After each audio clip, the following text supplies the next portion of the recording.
Hello friends, welcome to TOFF CLUB Shopping. Today we'll prepare very tasty Royal Hyderabadi chicken korma. Friends, this is really very tasty and goes well with roti, rice or bread. Please watch the video till the end to understand the complete procedure in detail. Thank you so much. Keep watching. Ingredients are chicken, coriander leaves, mint leaves, green chilli, cloves, green cardamoms, cinnamon sticks, Shahzeera and black cardamom.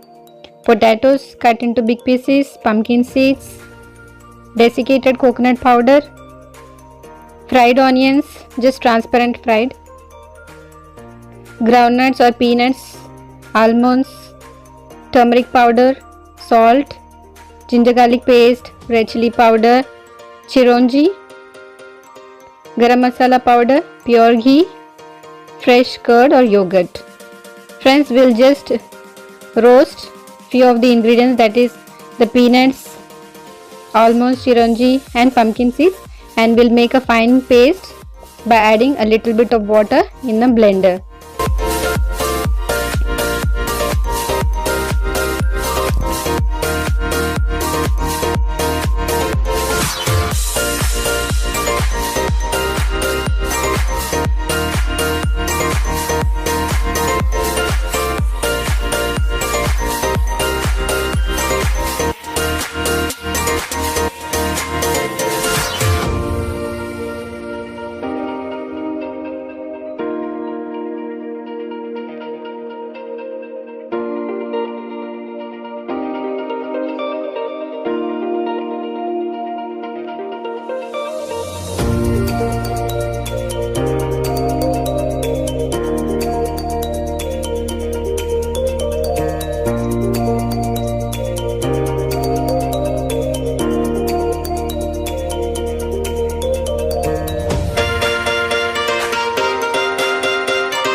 Thank you very much for watching the video. If you like the recipe, please subscribe to my channel TOFF CLUB Shopping and keep watching for more interesting videos. Thank you.